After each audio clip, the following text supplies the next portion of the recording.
श्री गणेशाय नमः। वाणी हिरण्यगर्भाभ्याम नमः। उमामहेश्वराभ्याम नमः। लक्ष्मीनारायणाभ्याम नमः। श्री शचीपुरंदराभ्याम नमः। मातृपितृचरणकमलोभ्याम नमः। श्री गुरुवे नमः। ओम भूर्भुवः स्वः ततस्तवितुर्वरेण्यं भर्गो देवस्य धीमहि धियो यो नः प्रचोदयात्। श्रीरवये नमः। श्रीरवये नमः।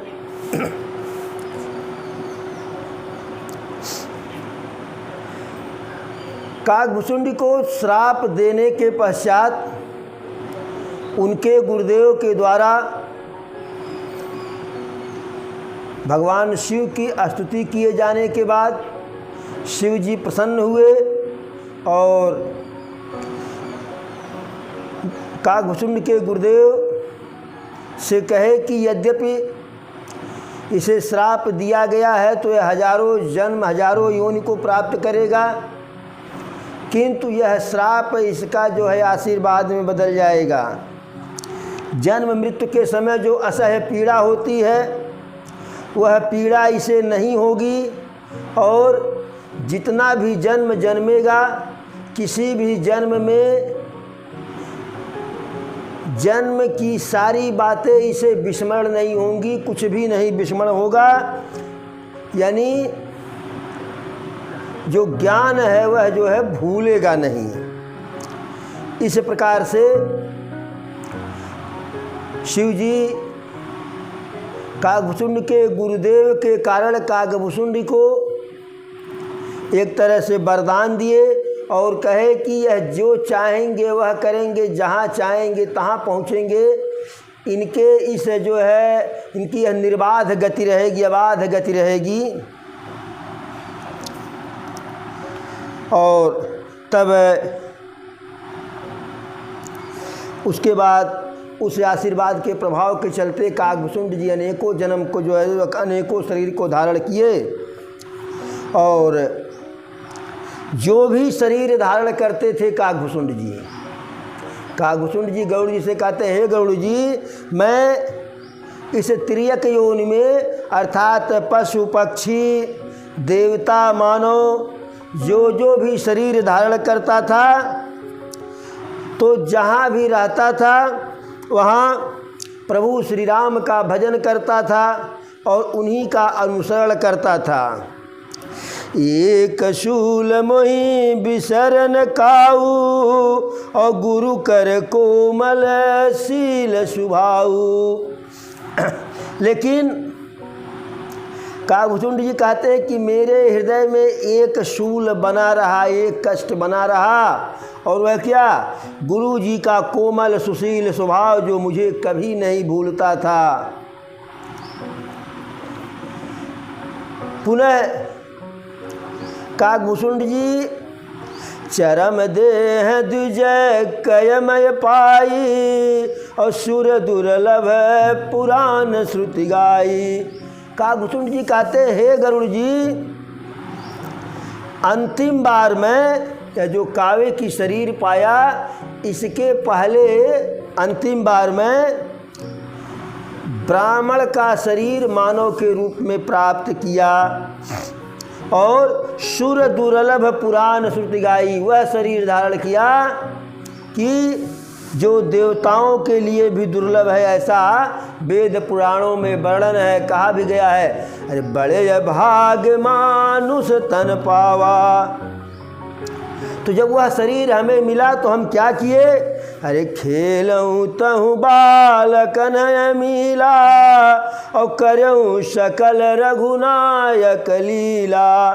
तो काकभुसुंडी जी कहते हैं, मैं जब मनुष्य के रूप में ब्राह्मण के यहाँ जन्म लिया तो बालकों के साथ मिल करके खेलता था और प्रभु श्री राम जी के लीलाओं को किया करता था।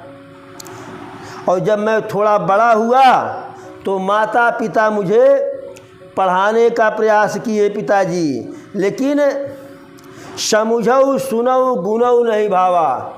मैं समझता तो था, सुनता भी था पढ़ाई की बात, विचार भी करता था, लेकिन मुझे वह अच्छा नहीं लगता था। मन ते सकल वासना भागी और केवल राम चरण लय लागी। पढ़ाई लिखाई में मन नहीं लगता था, कोई इच्छा नहीं थी, कोई वासना नहीं थी, अर्थात मेरे अंदर कोई भी इच्छा नहीं रह गई थी, कोई कामना नहीं रह गई थी, सब दूर हो गया था। केवल प्रभु श्री राम के चरणों में मेरा मन लगा रहता था। कहु खगेश यस कवन भागी और खरी सेव सुर धेनु त्यागी।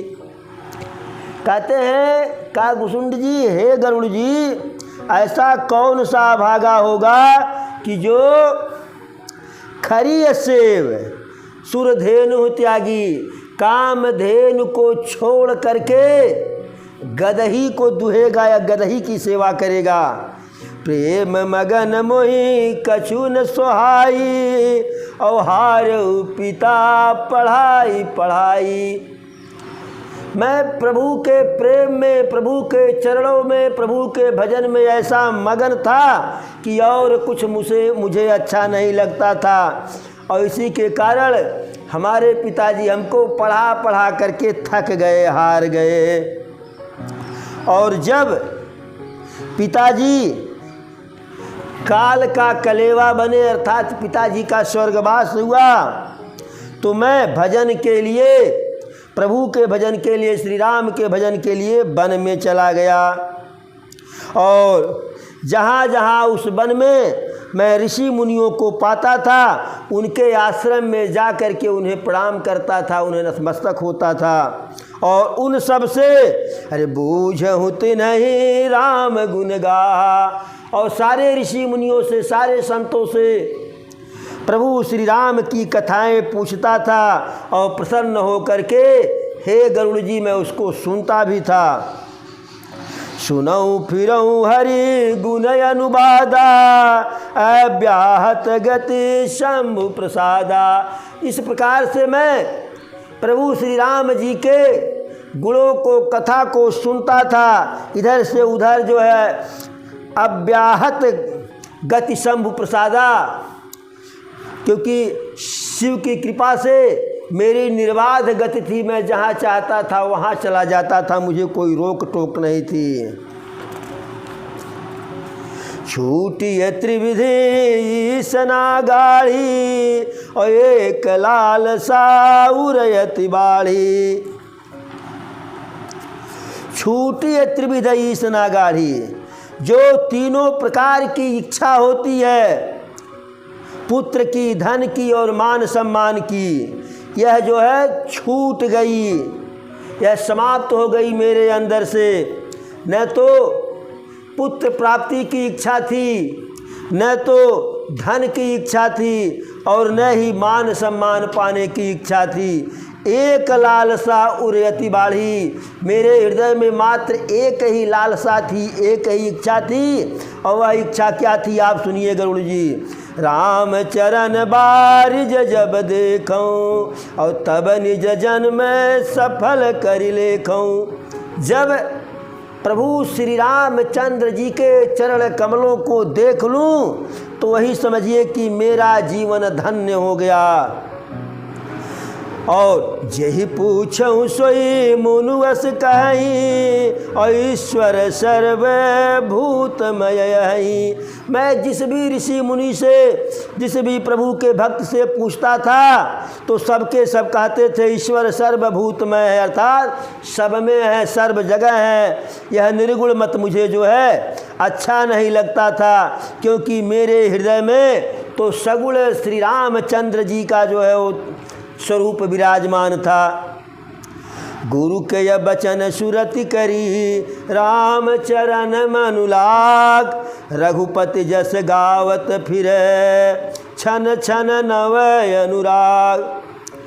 गुरु के बचनों का स्मरण करके मन को श्री रामचंद्र जी के चरणों में लगाकर मैं श्री राम जी के यश का गुणगान करता था और गुणगान करते हुए जो है इधर से उधर भ्रमण करता था और क्षण प्रतिक्षण उनके चरणों में मेरा प्रेम नया होता जा रहा था। मेरु शिखर बट छाया और मुनिलोम सयासीन, देख चरण सिर नायो बचन कहूँ अति दीन। सुमेरु पर्वत के शिखर पर बट वृक्ष की नीच के नीचे लोमस मुनि का आश्रम था और लोमस ऋषि अपने आश्रम में जो विराजमान थे, बैठे हुए थे। उन्हें देख करके मैं उनके चरणों में अपना सिर नवाया, प्रणाम किया और लोमस ऋषि से अत्यंत दीन वचन बोला। सुनि मम बचन विनीत मृदु, मुनि कृपाल खगराज, मोहि सादर पूछत भय द्विजयायो कहि काज। हे पक्षीराज,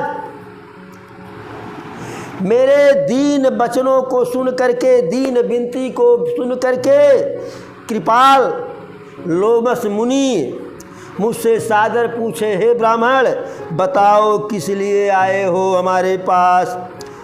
तो तब मैं कहा, कृपा निधि तुम सर्वज्ञ सुजान, सगुर ब्रह्म अवराधन मोहि कहूँ भगवान।